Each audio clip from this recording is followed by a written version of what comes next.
हाय दोस्तों, स्वागत है आपका इस YouTube channel PM study centre में। तो आज के इस वीडियो में हिंदी के कुछ महत्वपूर्ण बहुविकल्पीय प्रश्नों को देखेंगे जो कि बोर्ड एग्जाम में 1 अंक में पूछे जाते हैं। और टोटल आपके बोर्ड एग्जाम में हिंदी के पेपर में 10 बहुविकल्पीय प्रश्न पूछे जाते हैं, जिसके लिए आपको 10 अंक मिल जाते हैं।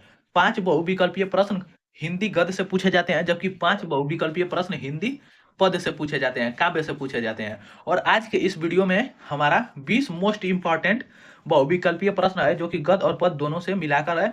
और यदि आप इस वीडियो को देख लेते हैं तो इनमें से बहुत से प्रश्न प्रीवियस ईयर के बोर्ड एग्जाम में पूछे जा चुके हैं, और इस वर्ष के भी बोर्ड एग्जाम में इनमें से बहुत से प्रश्न आपके बोर्ड एग्जाम में पूछे जाएंगे। तो चलिए आज के इस वीडियो को शुरू करते हैं और हिंदी के कुछ महत्वपूर्ण बहुविकल्पीय प्रश्नों को देखते हैं। चलिए शुरू करते हैं इस वीडियो को। तो हमारा पहला प्रश्न रहा कि बाणभट्ट की आत्मकथा, बाणभट्ट की आत्मकथा किस विधा की रचना है? ऑप्शन क उपन्यास, ऑप्शन ख कहानी, ऑप्शन ग जीवनी और ऑप्शन ग आत्मकथा। तो जो बाणभट्ट की आत्मकथा है वो उपन्यास है एक। तो यहाँ पर हमारा करेक्ट आंसर ऑप्शन क, ऑप्शन क करेक्ट आंसर हो जाएगा।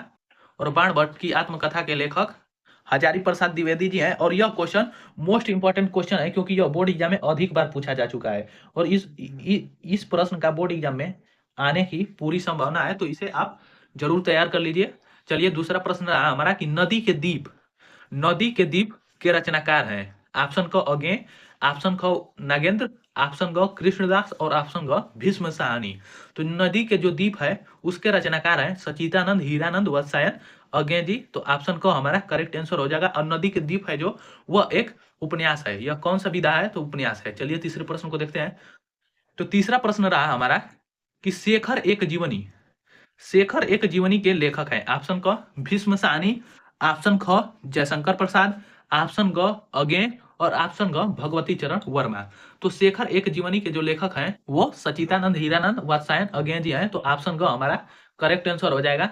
और यह भी मोस्ट इंपॉर्टेंट क्वेश्चन है। चलिए अगला प्रश्न जो है वो very very most important question है कि मुंशी प्रेमचंद ने उपन्यास लिखा है। ऑप्शन क चंद्रकांता, ऑप्शन ख गोदान और ऑप्शन ग परीक्षा गुरु और ऑप्शन ख नौका डूबी। तो जो मुंशी प्रेमचंद्र का उपन्यास है वह गोदान है। गबन, गोदान, ये सब मुंशी प्रेमचंद्र जी की एक उपन्यास है। तो या तो आपसे प्रश्न में यह पूछ सकता है कि गोदान कौन सा विधा है, तो यह एक उपन्यास है। और मुंशी प्रेमचंद जी का उपन्यास है तो गोदान। कहीं कहीं प्रश्न में विकल्प में गबन होगा तो वो भी मुंशी प्रेमचंद जी का ही उपन्यास है। चलिए अगले प्रश्न को देखते हैं। अगला प्रश्न रहा हमारा कि सुनीता विधा की दृष्टि से रचना है। मतलब सुनीता जो है रचना वो किस विधा से संबंधित है? ऑप्शन क कहानी की, ऑप्शन ख गुलाब राय की, ऑप्शन ग निबंध की और ऑप्शन ग उपन्यास की। तो जो सुनीता विधा है वह हमारा उपन्यास है। तो ऑप्शन क करेक्ट आंसर होगा। सुनीता विधा उपन्यास की है। चलिए अगला प्रश्न रहा हमारा कि बलचनामा उपन्यास है। बलचनामा उपन्यास किसका है? ऑप्शन क फणीश्वर नाथ रेणु का, ऑप्शन ग नागार्जुन का, ऑप्शन ग अमृत राय का और ऑप्शन ग अमरकांत का। तो जो बलचनामा है उपन्यास वो हमारा नागार्जुन का है। तो ऑप्शन ग करेक्ट आंसर होगा। बलचनामा जो रचना है वो नागार्जुन का एक उपन्यास है। चलिए अगला question very very most important question है और बोर्ड एग्जाम में अधिक बार पूछा गया यह प्रश्न है। सातवां प्रश्न की गुनाहों का देवता कृति है। गुनाहों को देवता किसकी कृति है? ऑप्शन क हजारी प्रसाद द्विवेदी की, ऑप्शन ख गुलाब राय की, ऑप्शन ग धर्मवीर भारती की और ऑप्शन ग रघुवीर सहाय की। तो जो गुनाहों की देवता रचना है वो धर्मवीर भारती की एक रचना है जो कि उपन्यास है। ऑप्शन ग करेक्ट आंसर होगा। और जो यहाँ पर हमारा पांचवा प्रश्न था कि सुनीता विधा की दृष्टि से रचना है, तो ये हमारा बाबू जयनाथपति की एक रचना है जो कि उपन्यास है। चलिए अगले प्रश्न को देखते हैं। आठवां प्रश्न है हमारा कि कर्म भूमि के रचयिता कौन है? कर्म भूमि, यह अभी क्वेश्चन बोर्ड एग्जाम में बार बार पूछा गया है। कर्म भूमि, रंग भूमि, ये किसकी रचना है? तो ऑप्शन क जयशंकर प्रसाद की, ऑप्शन ख भगवती चरण वर्मा की, ऑप्शन ग प्रेमचंद की और ऑप्शन ग वृंदावन लाल वर्मा की। तो जो कर्म भूमि के रचयिता हैं वो मुंशी प्रेमचंद जी हैं। कर्म भूमि, रंग भूमि, ये सब उपन्यास मुंशी प्रेमचंद जी की एक रचना है। चलिए अगला है कि कर्म भूमि किस विधा की रचना है? कर्म भूमि किस विधा की रचना है? यह भी क्वेश्चन मोस्ट इंपॉर्टेंट क्वेश्चन है और बोर्ड एग्जाम में कर्मभूमि, रंगभूमि बार बार पूछा गया है प्रश्न। गबन गोदान ये सब मुंशी प्रेमचंद की रचना है। तो ऑप्शन क उपन्यास, ऑप्शन ख निबंध, ऑप्शन क कहानी और ऑप्शन ग आलोचना। तो ये कर्मभूमि जो है वो एक उपन्यास है, तो इसकी विधा उपन्यास। चलिए 10वां प्रश्न रहा हमारा कि हिंदी का प्रथम मौलिक उपन्यास कौन सा माना जाता है। यह क्वेश्चन बार बार बोर्ड एग्जाम में पूछा गया है कि हिंदी का प्रथम मौलिक उपन्यास कौन है तथा इसके लेखक कौन है, रचयिता कौन है, बार बार बोर्ड एग्जाम में पूछा गया प्रश्न है। तो इसे आप जरूर तैयार कर लीजिए। ऑप्शन क चंद्रकांता, ऑप्शन ख गोदान, ऑप्शन ग परीक्षा गुरु और ऑप्शन ग चरित्रहीन।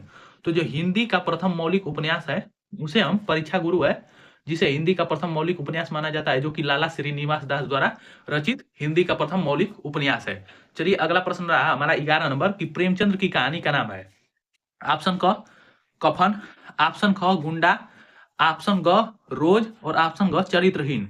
तो प्रेमचंद्र की जो कहानी का नाम है वह कफन है, तो ऑप्शन क करेक्ट आंसर होगा। अगला प्रश्न रहा हमारा कि राम भक्ति शाखा के कवि नहीं है। राम भक्ति शाखा के कवि नहीं है। ऑप्शन क तुलसीदास, ऑप्शन ख अगरदास, ऑप्शन ग नंददास, ऑप्शन ग नाभादास। तो राम भक्ति शाखा के जो कवि हैं वो तुलसीदास जी भी हैं, अगरदास जी भी हैं और नाभादास जी भी हैं। तो यहाँ पर कहा गया है कि राम भक्ति शाखा के कवि नहीं है, तो नंददास जी राम भक्ति शाखा के कवि नहीं है, अर्थात ऑप्शन ग करेक्ट आंसर होगा। चलिए अगला प्रश्न रहा हमारा कि निम्नलिखित में राम भक्ति शाखा के कवि कौन नहीं है। इनमें भी पूछा गया है कि राम भक्ति शाखा के कौन कवि नहीं है, जबकि यहाँ पर कवि का नाम बदल दिया गया है। तो ऑप्शन क तुलसीदास ये भी राम भक्ति शाखा के कवि हैं। ऑप्शन ख अगरदास ये भी राम भक्ति शाखा के कवि हैं। नाभादास ये भी हमारे राम भक्ति शाखा के कवि हैं, जबकि यहाँ पर चतुर्भुज दास ये हमारे राम भक्ति शाखा के कवि नहीं है। तो यहाँ पर करेक्ट आंसर ऑप्शन का करेक्ट आंसर होगा चतुर्भुज दास। चलिए अगला प्रश्न रहा कि गोस्वामी तुलसीदास के बचपन का नाम है। यह अभी question very very most important question है, क्योंकि इनके बचपन का नाम बार बार बोर्ड एग्जाम में पूछा गया है और इनके जीवन परिचय में इनका बचपन का नाम लिखा जाता है। तो ऑप्शन क तुक्काराम, ऑप्शन क आत्माराम, ऑप्शन ग सीताराम और ऑप्शन ग राम बोला। तो जो तुलसीदास जी के बचपन का नाम था वो राम बोला नाम था। इन्होंने सर्वप्रथम जब इनका जन्म हुआ था तो ये 5 वर्ष के एक लड़का प्रतीत हो रहे थे और उस समय इनके मुख में दांत भी उपस्थित है और इन्होंने जो पहला शब्द कहा था वो राम कहा था, इसलिए इनका नाम राम बोला पड़ गया। आत्माराम जो है इनके पिताजी का नाम है, पिताजी का नाम आत्माराम दुबे और माताजी का नाम हुलसी देवी था। तो ये भी आप याद रखिए। चलिए अगला प्रश्न रहा हमारा कि सूकर खेत नामक स्थान संबंधित है। सूकर खेत नामक स्थान किस कवि से संबंधित है। ऑप्शन क कबीरदास से, ऑप्शन ख नंददास से, ऑप्शन ग तुलसीदास से और ऑप्शन घ सूरदास से। तो जो सूकर खेत संबंधित हुआ तुलसीदास जी से संबंधित है, तो ऑप्शन ग करेक्ट आंसर होगा। चलिए 16 नंबर प्रश्न रहा कि भक्ति काल का काव्य नहीं है। इनमें से कौन सा ऐसा काव्य है जो कि भक्ति काल का काव्य नहीं है। तो पद्मावत, ऑप्शन क पद्मावत, ऑप्शन ख पृथ्वीराज रासो, ऑप्शन ग रामचरितमानस और ऑप्शन घ सूरसागर। तो जो भक्ति काल का काव्य है वह पद्मावत भी है, रामचरितमानस भी है और सूरसागर भी है। और जबकि पृथ्वीराज रासो ये हमारा आदिकाल का प्रमुख ग्रंथ है, महाकाव्य है। आदिकाल भक्ति काल का यह प्रमुख काव्य पृथ्वीराज रासो है, जो कि इसके रचयिता चंद्रबरदाई है। ऑप्शन ख करेक्ट आंसर होगा। चलिए अगले प्रश्न को देखते हैं। अगला प्रश्न रहा हमारा 17 नंबर की विनय पत्रिका की भाषा है। विनय पत्रिका की भाषा है अर्थात विनय पत्रिका किस भाषा में लिखी गई है। ऑप्शन क अवधी, ऑप्शन ख भोजपुरी, ऑप्शन ग ब्रज भाषा और ऑप्शन घ खड़ी बोली। तो जो विनय पत्रिका तुलसीदास जी की रचना है वह ब्रज भाषा में लिखी गई है, तो ऑप्शन ग हमारा करेक्ट आंसर होगा। चलिए अगले प्रश्न को देखते हैं। तो अगला प्रश्न रहा कि प्रेमाश्रयी काव्य धारा के कवि हैं। प्रेमाश्रयी काव्य धारा के कवि हैं ऑप्शन क मलिक मोहम्मद जायसी, ऑप्शन ख बिहारी, ऑप्शन ग धनानंद और ऑप्शन घ हरिऔध। तो जो प्रेमाश्रयी काव्य धारा के कवि हैं वो मलिक मोहम्मद जायसी जी हैं, तो ऑप्शन क करेक्ट आंसर मलिक मोहम्मद जायसी। अगला प्रश्न रहा कि तुलसीदास की रचना नहीं है। इनमें से कौन सी रचना है जो कि तुलसीदास जी की नहीं है। ऑप्शन क रामलला नछू ये तुलसीदास जी की रचना है। ऑप्शन ख पार्वती मंगल ये भी तुलसीदास जी की रचना है। ऑप्शन ग कवितावली, गीतावली, कवितावली ये सब तुलसीदास जी की रचना है। कहा गया है कि तुलसीदास जी की रचना नहीं है, तो ये हमारा रामचंद्रिका जो है वो तुलसीदास जी की रचना नहीं है, तो ऑप्शन घ करेक्ट आंसर होगा। अगला प्रश्न रहा जो कि हमारा इस वीडियो का लास्ट प्रश्न है कि समन्वय की विराट चेष्टा तुलसी के किस ग्रंथ से मिलती है। समन्वय की विराट चेष्टा तुलसी के किस ग्रंथ से मिलती है। ऑप्शन क रामचरितमानस, ऑप्शन ख विनय पत्रिका, ऑप्शन ग कवितावली और ऑप्शन ग दोहावली। ये सब तुलसीदास जी की रचना है।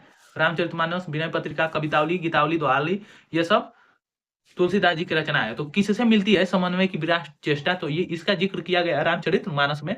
तो समन्वय की विराट चेष्टा तुलसी के किस ग्रंथ में मिलती है? तो रामचरितमानस में। तो ऑप्शन क हमारा करेक्ट आंसर रामचरितमानस।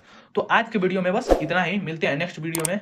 और यदि यह वीडियो पसंद आया होगा तो इसे ज्यादा से ज्यादा लाइक, शेयर और चैनल को सब्सक्राइब करना ना भूलें। और इनमें से बहुत से मोस्ट इंपॉर्टेंट क्वेश्चन है जो कि बोर्ड एग्जाम में पूछे गए हैं, तो इसे आप जरूर तैयार कर लीजिए। और आज के इस पूरे वीडियो को पूरे लास्ट तक देखने के लिए बहुत बहुत धन्यवाद।